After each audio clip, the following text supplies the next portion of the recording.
And when we, hello, Scott. Hey, Scott. Looks like you're up next. I have a next interview directly with Scott after I talk with I you, was going to say Stephen. some really interesting things about Scott, but I guess I'll hold off. All right, fine. Scott, can you hear us? We cannot hear you. What? You need to enable your microphone. Sorry. He was being polite. It's not his session. Oh, yet. Why is he it was taking up my working time? during the chat. Oh boy, hang on 1 second. Now we can hear you. Okay, it was working during the online. pre-conference. You're so online. Okay. Everybody can see you out there. Everybody can see us. All right. So speaking of climate change, happy... I'm going to switch over and take over from Stephen. That's a climate change. Go for it. It should be, I mean, honestly, it should be a recurring theme for all of us every time we talk about anything. That's the thing. If it's really that serious, if it's really that critical, if it's really an existential crisis, we should be talking about it and integrating it into everything we do. That's true. And I hope that people do not only have in their minds now the COVID crisis, and that they also have in their minds the climate crisis, because this crisis will directly follow after COVID when we go on like we do it now. And so we hope, I really hope that we will fix that problem. Yeah, hopefully. And I'm happy about every idea that will help us to go this way. And I got to say, one really nice thing about being a software developer, Apex or anything else, is that, let's face it, we are in the era of crises. We are going to have crisis after crisis after crisis. Even if we stop burning any fossil fuels today, you know, we're set for years of increasing misery. So the really nice thing is when we're dealing with all that stuff, we can say, oh, I'm going to go write some code. Oh, that's such a nice relief. I can escape from this world. And I like that escape better than escaping the television. Television is an escape that I think is a very dangerous one. At least when you're coding, you're active and engaged. That's true. So thank you, Stephen, very much that we could do this interview. And I hope we will meet us again in the natural world anytime. But you are right. But you got to come here because I'm not going there. But you are really right. For just a conference to fly thousands of kilometers, we can just meet online, and it's also okay. And it's getting better and better from technology side. So yeah, let's switch over to technology side. Actually, we have, bye Stephen. Bye. Actually, we have this COVID crisis, and also technology does help us to get this crisis over. And yeah, Scott, I'm happy that you're also here in our interview here. I hope you're doing fine. I am doing just great. I had my third COVID shot, my booster Thursday, so it's been a week. I'm still alive. The 5G implants are working really well. I get a really good cell signal at home, and I get to talk to Bill Gates anytime I want. So I'm doing fantastic. Ah, perfect. Yeah, we talk now about it. You want to talk with us today about your COVID apps that you have built in Oracle Corp. Let me ask you some questions about it. What's really important for me to know about COVID apps is not the fact that they exist. And so I just want to know more about the challenges that you had when building the COVID apps. Oh boy, where do I start?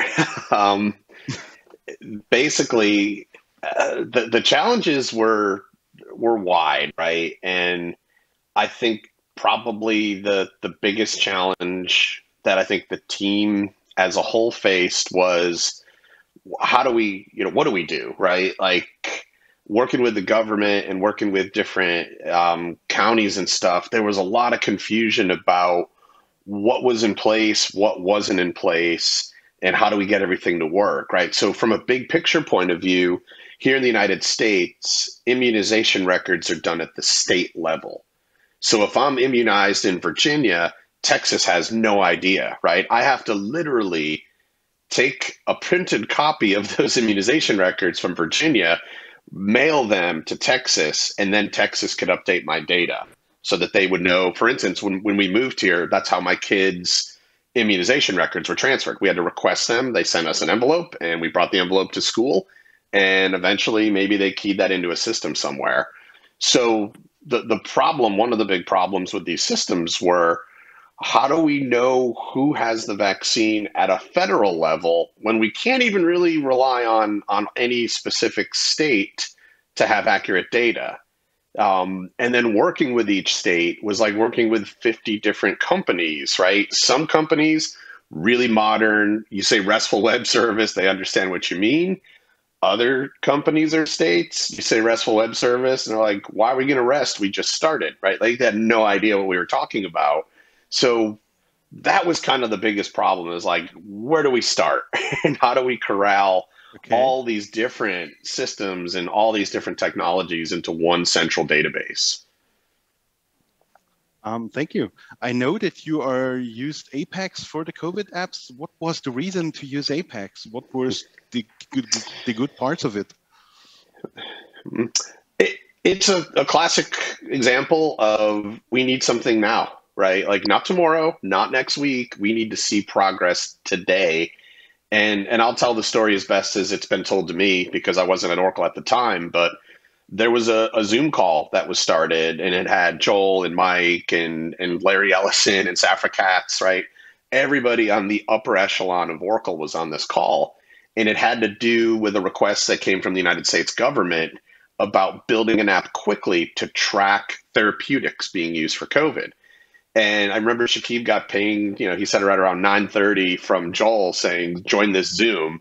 And, imagine getting a link at 9:30 at night, join this Zoom, and seeing Larry Ellison and Safra and pretty much your bosses all on the same call, right? Like it's kind of terrifying in a way. Like, why am I here?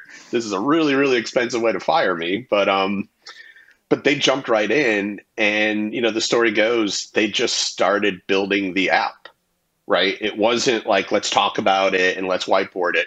Okay, so you have patient, first name, middle initial, last name, city, state, zip code, address. Great, we have a patients table. Now let's create a form. Now we have physicians, first name, degree, address. Now let's link them together. So as these people, these executives, and also people from the government were on the call, were talking, we were building the app, right? And then we would just reload, and they'd say, wait a minute, what's that? Like, well, that's what you guys just asked us to build. No, it can't be. Like, yeah, let's put a patient name in, and now the patient's saved, and now I can select a physician and match them, and yeah, that's what you wanted, right? Yeah, but we wanted the last name first. Oh, hang on, reload. There you go, right? So there was no other tech that could do that, right? Under that type of pressure and that type of scrutiny, I mean, the only answer that anyone could think of was Apex, and that came right from the top, right? That wasn't like us volunteering to do it. That was Larry saying, hey, get Mike Hitchell on the phone. His people can do this. And that's how it started. Sounds like a really great success story.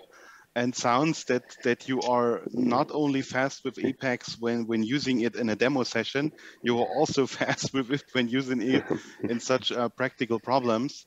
And yeah, it's great that everything is working.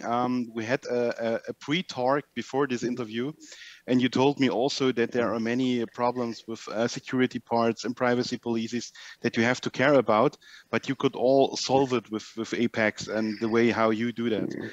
And that you also was really agile with it, so you don't have any pre-plans made, or I am not correct? No, the security part, of course, right? Security is a big deal to me. Buy my book. There's my shameless plug, although I need to update it. It's a little old. But yeah, security was obviously like front and center.